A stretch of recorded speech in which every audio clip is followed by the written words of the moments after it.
Hey guys, how are you? Welcome back to my channel. It's me, Steven. You can see Claire's up there. Buddy is using the restroom. I can hear him scratching away. And Eleanor is down in her little pile of white tissue paper, curled up like a little stuffed animal. You have to see this. Hold on.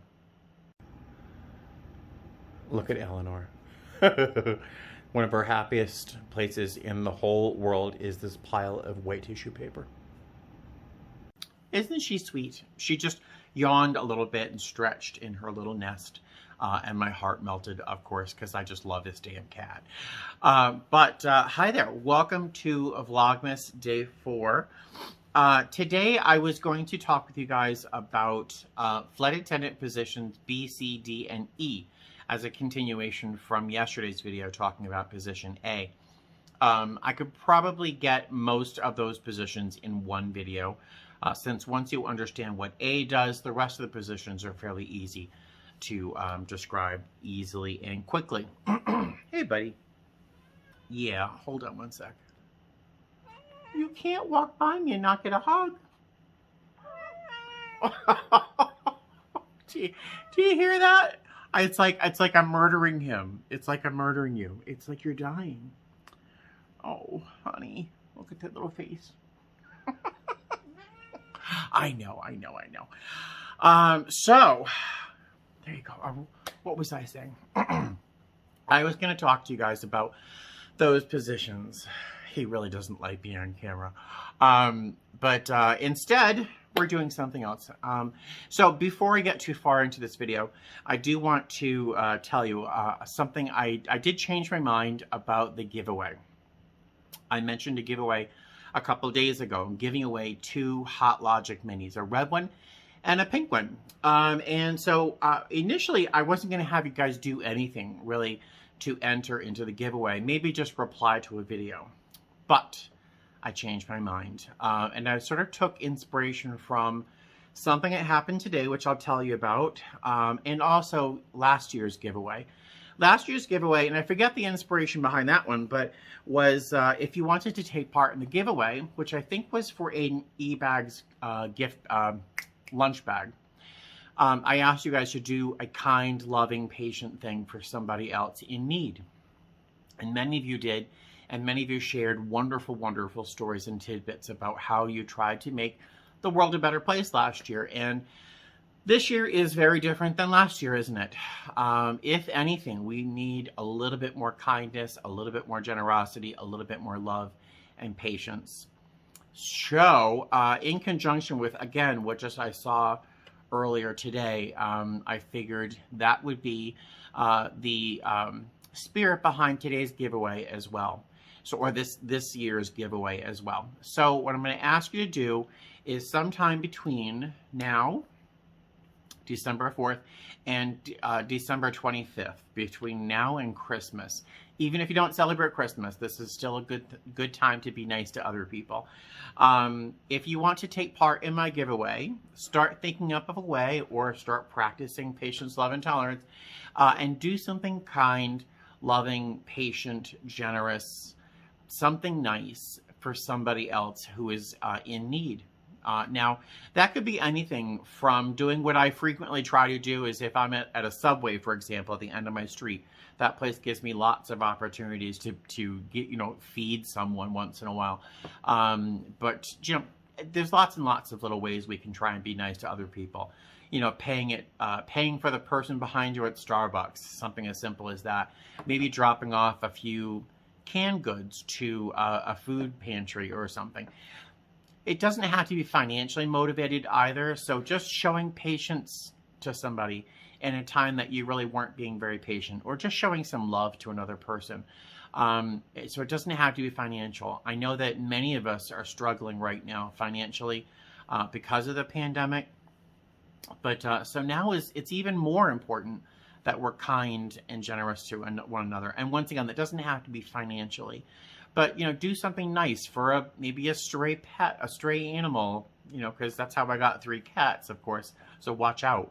But do something nice for somebody else and kind of save up that little story, or do it a couple times. And sometime soon in a video coming up, I'll ask you guys to leave a comment below letting me know what you guys did for somebody else.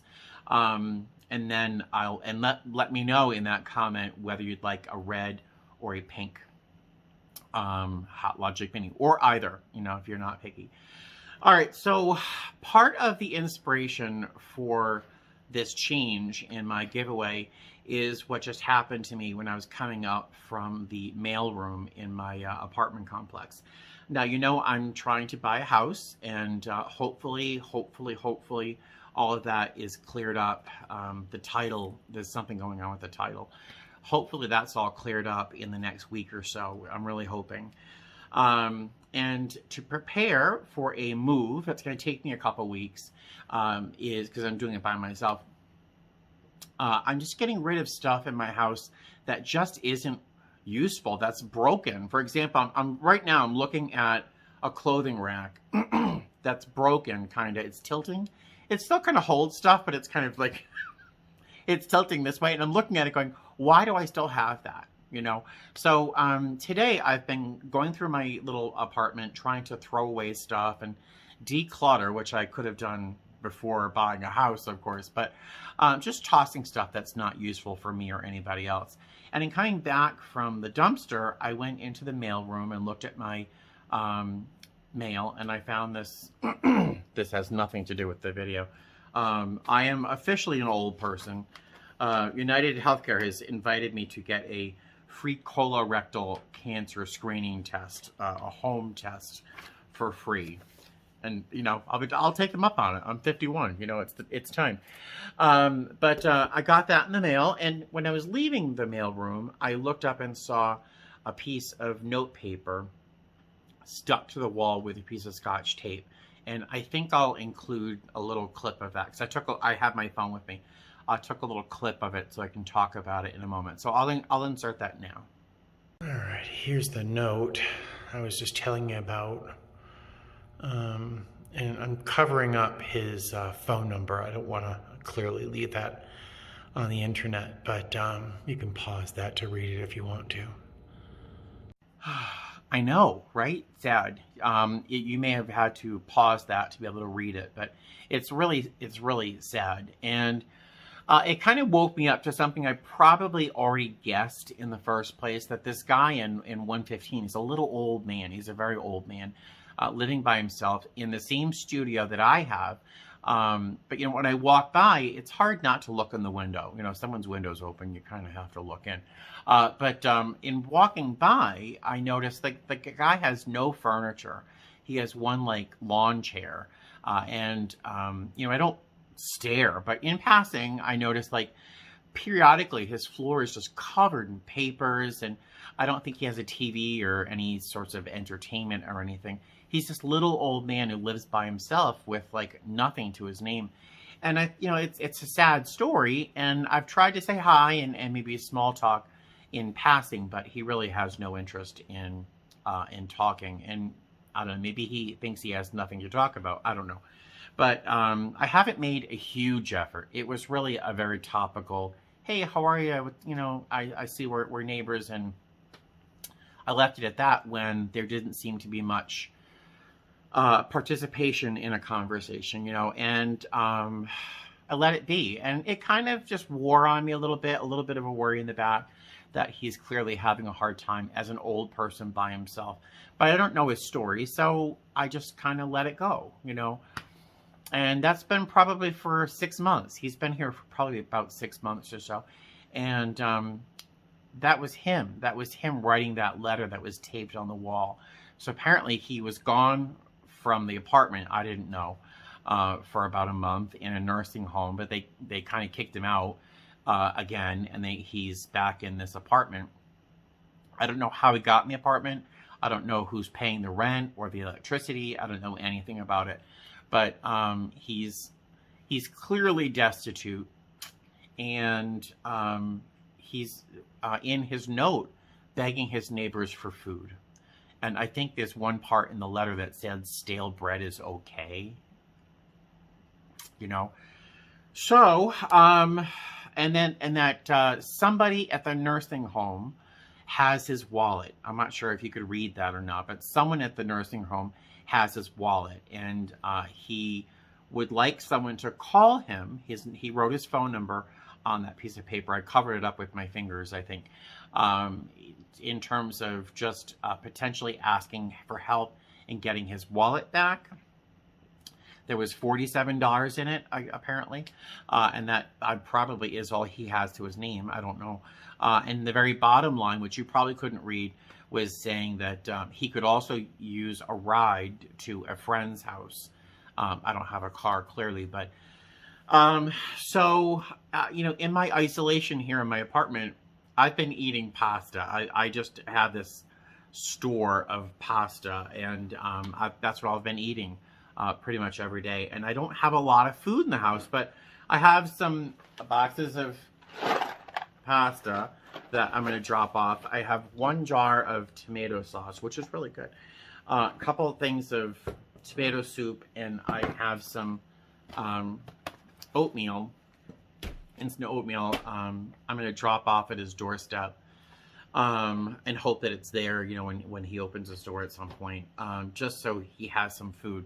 It's pretty much all I have left in my apartment, but my quarantine ends tomorrow. I do have 1 box of pasta and some pesto for me tomorrow, but there's really not a lot left in my apartment right now. So this is all the food I have to give. But so I'm going to drop us off in his doorway.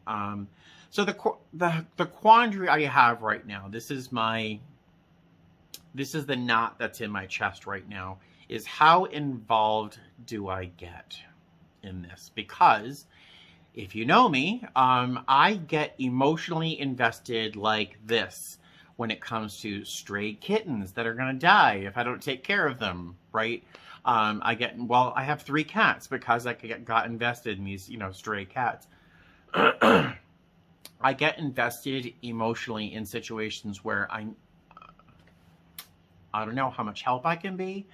And then, so I want to help this guy. I want to give him a call in case no one else has. Because what if everyone else in the whole apartment complex goes, oh, someone else will call.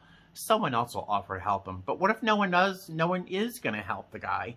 And I'm sitting here thinking, well, I probably should help him, you know, but no one else, whatever. So I'm in this kind of quandary of, do I call the guy and offer to help however I can? And how much do I get invested in this, you know, because I'm ready to leave this apartment complex like you have no idea. You have no idea how badly I want to leave. But it's like feeding Diana, this stray cat, you know. Someone else, thank God, someone else in this apartment complex, there are 2 people, I don't know who they are, who are feeding her, because I see plates of food out or leftovers left out for her. So I'm very grateful for those 2 people to feed her, because I won't be here, and I can't come here every day feeding her, even after I've moved.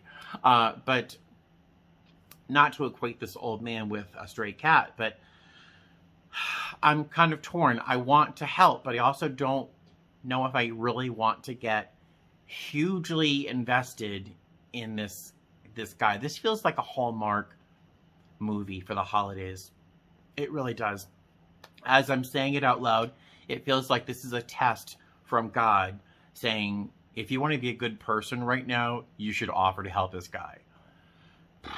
So this feels like a moral test, and I'm tempted to not even post this video, because if I tell you that I am in this situation where I want to help this guy, but I don't know how far I want to go in helping this guy, but at the same time, I don't know what he really needs unless I call, you know?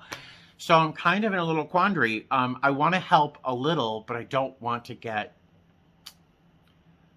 be responsible for somebody else right now. You know, does that sound awful of me?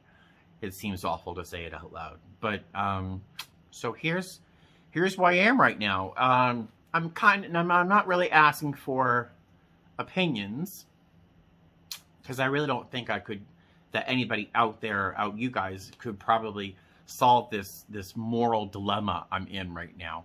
But I think I'm just saying it out loud because part of me really does want to get involved and make sure he's okay. He's a little old man on his own by himself. Not just during the holidays, but he's by himself.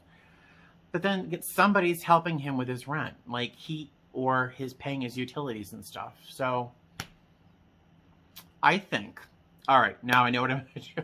I feel like I'm talking to you right now, and you're giving me inspiration. So what I'm going to do is drop off this food at his doorstep tonight. It's only 6:15, so maybe he's still awake.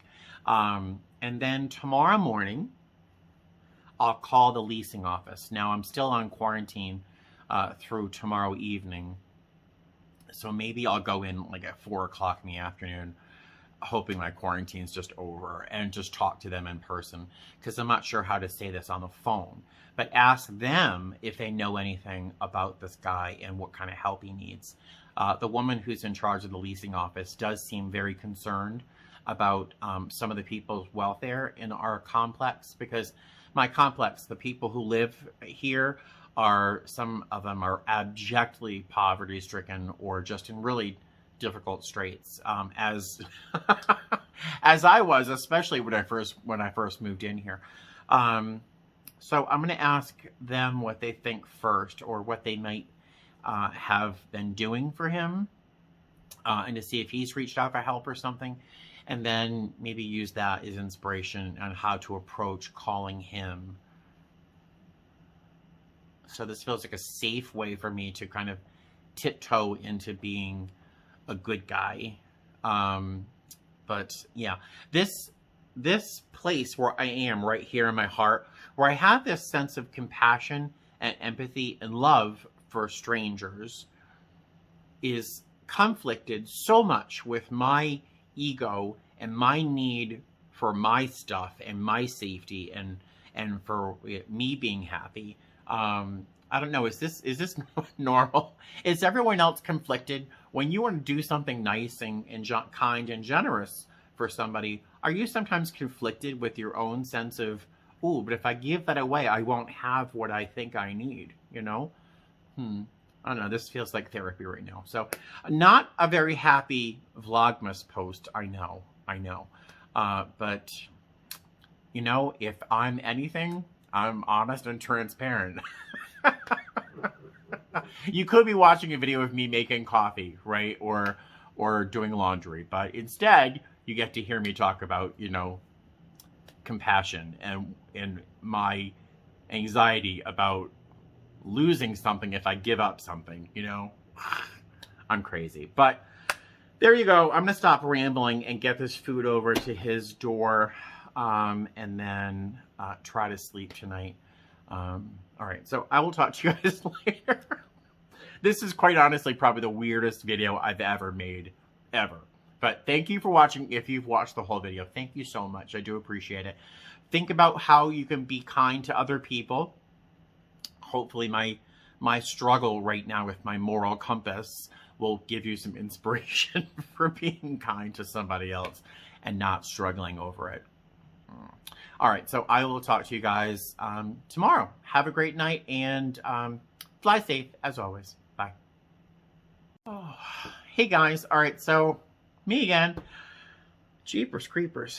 You just never know what someone's going through.